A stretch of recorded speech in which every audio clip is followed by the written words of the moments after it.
Good afternoon. My name is Gary Deal. I'm with G&G Fleet Service.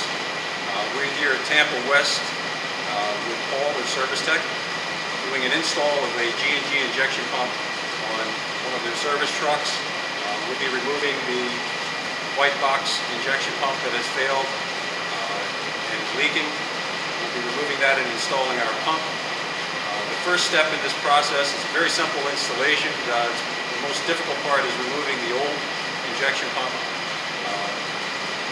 We need to remove the 4 mounting bolts at the bottom of the pump, at the base of the pump, and then we need to disconnect the lines on the back. The 3 lines on the back are a feed or supply, a return line, and then the pressure line that goes to the reel. Those lines will match the fittings on our G&G pump, which I'll show you in a moment. Right now, I'm going to go ahead and remove the box, and then we'll come back and show you how we install the G&G pump. We've now got the box removed, and the lines are in position that we're going to connect to our box. A couple of things that we have to do. This is the feed to the injection pump. It will be the feed to the G&G injection pump. What we're going to do is remove this line and place a longer hose on it, maybe 6 or 8 inches longer, to connect to our box, which gives more maneuverability. The box can then be pulled out if there's ever any maintenance issues. Then this section here, these are the feed lines. They're coming into a T. We're going to put a barb fitting on this and a short hose to connect to our feed connection on the G&G box to supply the reels. And then the hose that you see here is the return line back to the tank. And all we're going to do with that is put a splice in there, 1/2 inch splice, and extend that about 8 or 10 inches to connect to our box as well. Down at the bottom here you see this is the connection. These are the wires that supplied the power to the white box. What we're going to do is splice onto those, extend them out to connect to the G&G box, and then we'll mount the G&G box and we should be ready to test it and check the flow. So let's get that done. Okay, we're back. As you can see, the yellow hoses here are the hoses that will connect to our G&G box.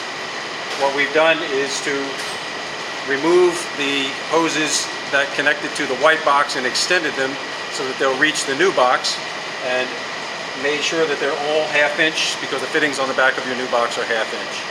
You see we have the feed line to bring the fluid into the box. We have the return line taking it back to the tank, and then we have the pressure line going out to the reels. You'll also note that we extended the wires out that powered the white box. They're now ready to connect to the G&G box and power up the G&G box.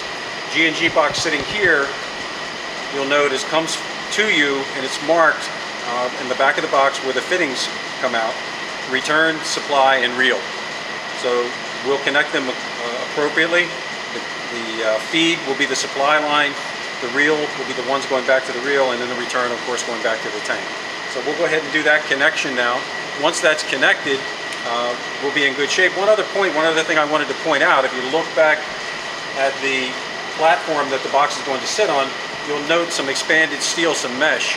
What that is the screen out of the bottom of a Let's Go spreader. Everybody's got those sitting around in their scrap pile.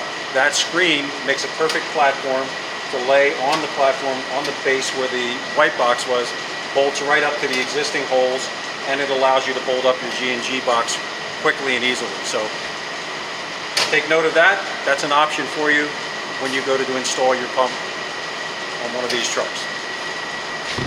Okay, we're back.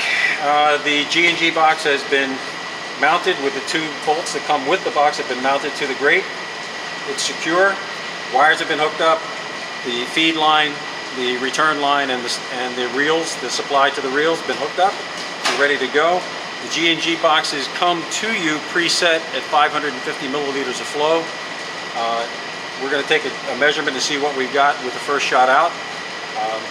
Once it's wired up, you flip the switch. You have an LED light that tells you that the pump's running. You can audibly hear it, and it's on and off. This works great for the intercity trucks and for the lawn sharks. For the rhinos, you can leave the switch on and turn it on and off from the cab. But right now, what we're going to do is do our first bucket test, and let's do that right now and see where we're at. Okay, let's turn the pump on, and we're going to start this 1, 2, 3, go. And again, we're looking for 500 milliliters in 30 seconds. As you can see, we're spot on at 500 milliliters. Now, to increase or decrease, takes nothing more than just turning the regulator in or out. To turn it in increases the pressure, back it out decreases the pressure, so you've got easy adjustment. You can do bucket tests without a problem. Once you set this system and you set it at 500 milliliters and lock the regulator, it will not change. And the other thing that's really cool about this that you're going to like is that once you're done setting it, you put the lid on, put the screws in the lid, and now there's no knobs on the outside. There's nothing for the driver or anybody that walks up to adjust. They don't have a knob to turn, nothing to tweak that could cause it to be off on your flow rate. You'll come back a month from now and your flow rate will still be 500 milliliters in 30 seconds. And that is it.